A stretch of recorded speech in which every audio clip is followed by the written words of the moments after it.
ہیں تو وہ جراثیم جب انہیں کھانے کو نہیں ملتا ہے تو جو کینسر بنانے والے جراثیم ہیں انہیں کو کھا جاتے ہیں، لہذا ہم کینسر جیسی بیماری سے بھی محفوظ ہو سکتے ہیں۔ ہماری شریعت کے اندر ہم نماز پڑھتے ہیں، عبادت الہی ہے، لیکن دنیاوی اعتبار سے بھی کئی فائدے ہیں۔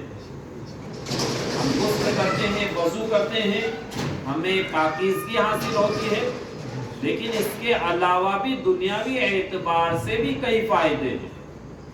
تو غور و فکر کریں کہ روزے کے تعلق سے میں عرض کرتا ہوا چلوں کہ روزہ ہے کیا۔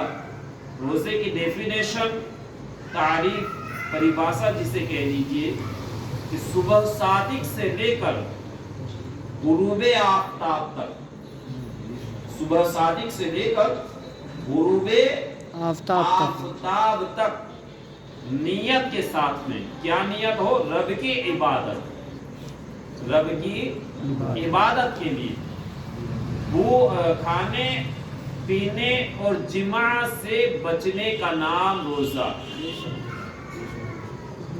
یہ روزے کی ڈیفینیشن ہے۔ ایک بات نیت کی آئی میرے ذہن میں کہ نیت کب سے کر سکتے ہیں؟ رمضان کا فرض روزہ، اس کی نیت ہم کب سے کر سکتے ہیں؟ مغرب کے وقت سے۔ جیسے کہ ہمیں کل روزہ رکھنا ہے تو اس کی نیت آج مغرب کے وقت سے ہی، غروب آفتاب کے بعد سے ہی ہم نیت کر سکتے ہیں۔ ابھی بھی ہم نیت کر سکتے ہیں کہ میں نے کل کے روزے کی نیت کی۔ کب تک کر سکتے ہیں؟ جس دن کا ہمیں روزہ رکھنا ہے اس دن ظہر کبریٰ سے قبل ہم روزے کی نیت کر سکتے ہیں، لیکن اس میں یہ ضرور ہے ظہر کبریٰ تقریباً 12 بجے کر کے 8 منٹ کے آس پاس کا وقت ہے قریب، تھوڑا سا 1-2 منٹ اوپر، 2-4 منٹ اوپر نیچے ہو سکتا ہے، ٹھیک ہے نا؟ تو اس سے پہلے ہم روزے کی نیت کر سکتے ہیں، لیکن اس کا مطلب یہ نہیں ہے کہ ہم صبح 9-10 بجے تک کھاتے رہے اور پھر 12 بجے تک ہم نے نیت کر لی، نہیں۔ وہ تو اس صورت کے اندر ہیں کہ ہم سوتے رہ گئے اور اٹھے، یاد آیا کہ ہمیں تو آج کا روزہ رکھنا تھا، سحری بھی نہ کر سکے، تو اس وقت ہی ہم اٹھے اور ہم نے نیت کر لی کہ میرا آج کا روزہ ہے، میرا آج کا روزہ ہے، یہ ہمارا روزہ ہو جائے گا۔ ایک بات اور ذہن میں آئی، بہت سے حضرات یہ سوال کرتے ہیں کہ سحری نہیں کی تو روزہ ہوگا کہ نہیں ہوگا؟ بغیر سحری کے بھی روزہ ہو جائے گا، بغیر سحری کے بھی روزہ ہو جائے گا، لیکن سحری کی کیا خصوصیت ہے؟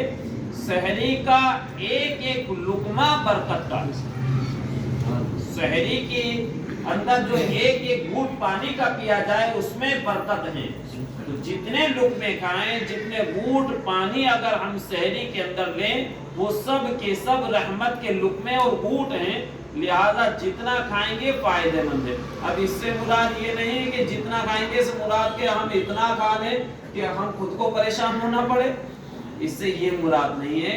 اس سے مراد یہ ہے کہ ہمیں جتنی ضرورت ہے ہم اتنا کھائیں، اور کھانے سے بھی رمضان شریف کے اندر احتیاط برتا جائے۔ ہم اتنا سحری کے اندر نہ کھا لیں، ہم یہ سوچ کر کے نہ کھائیں کہ ہمیں دن بھر بھوکا رہنا ہے، دن بھر ہمیں پیاسا رہنا ہے، تو لہذا بھر پیٹ ٹھن نہیں، اعتدال کے ساتھ۔ افطاری کے بعد بھی اتنا نہ کھائے کہ صبح سے بھوکا تھا لہذا پوری کسر نکالنی ہے، نہیں، اعتدال کے ساتھ میں جتنی ضرورت ہو، ہے نا؟ تو اللہ تعالی ہمیں عمل کی توفیق عطا فرمائے۔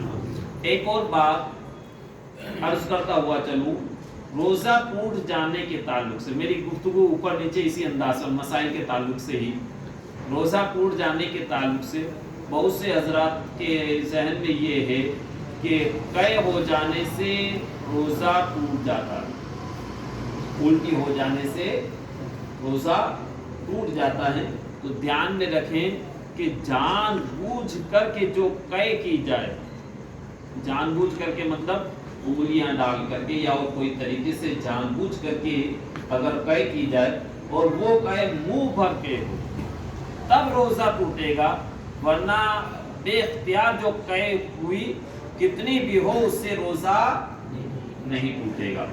ایک اور بات، لوبان اگر بتی کا دھواں جان بوجھ کر کے اتارنے سے روزہ ٹوٹ جائے گا۔